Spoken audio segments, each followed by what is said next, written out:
Hello, many years ago I made these 6 animal personality profiles. I got pretty unpopular by doing that because the academic world didn't want me to humanize the animals, but I think it was time to acknowledge and pay that respect to the animals, that they are individualists just like us human beings.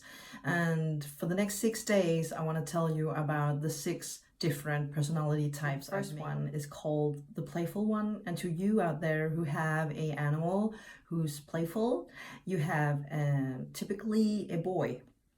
So it's a gelding or a stallion or a male dog, and it's like an ADHD kid, which means an animal with a lot of energy, can't be very focused with different kind of tasks.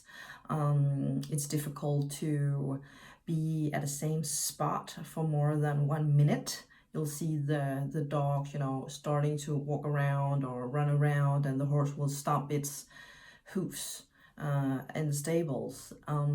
So good advice to you who have these playful ones, and I love them so dearly because they have such an amazing effect on us human beings. You cannot be mad or upset or have a bad day around a playful one. The best advice I can give to you is give it the structure in the everyday life and during the training. And structure is telling the animal for how long do you need to stand in the stable, or for how long are we going to compete, etc., etc. And I have been talking a lot about this whole thing about animals do have a biological clock, and trust me on this one, they do understand it, and they just need the time frame and the structure in the everyday life.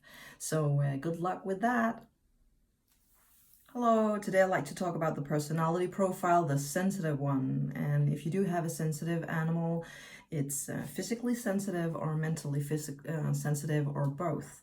And you'll probably recognize that you struggle with an animal who gets stressed with changes. It can be change the box, change the pack, change the house, change the boyfriend or a girlfriend, etc., etc. So any changes will stress your animal out. It's an animal who's afraid of sounds, afraid of large people, afraid of oncoming traffic, afraid of dark spots, and so much more. And I like to give you advice that goes for many of these advices that will come from me to you. Talk to your animal, it will understand what you're saying. Tell your animal what the objects are. If it's afraid of the water ditch, then tell it that. If it's afraid of an umbrella or a corner or a sound, please explain your animal what it is. And even better, visualize it. Visualize it inside of your head. For example, when I say umbrella, red umbrella, you can imagine a red umbrella, because animals communicate non-verbally by sending pictures back and forth. This is how telepathy works. So good luck out there. Today I like to talk about one of my favorite personality profiles, and that is the prince and the princesses. And the reason why I love them so much is because they have so much self-love and dominance and self-worth. And to you out there who have a prince or a princess, and it doesn't matter if it's a horse or a dog, you'll definitely recognize that the horses will think that they own the entire stable. When they walk around, they think that they're better than the other animals, and same go with the dogs. And the good advice is that dominance cannot rule dominance.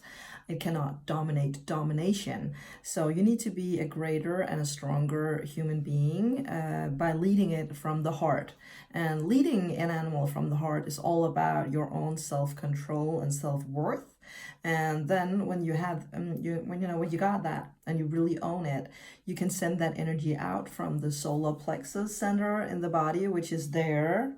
And believe me, your animal will get it and will react on the energy change. So good luck with that. I like to talk about the personality profiles, the king and the queen. And of course, it's the leaders in a pack, regardless if it's a dog or if it's a horse. And the thing they have in common, the royalties, is that they have so much self-love, so much self-respect in themselves, so they kind of take for granted that everybody grasps the same energy and resonate to it.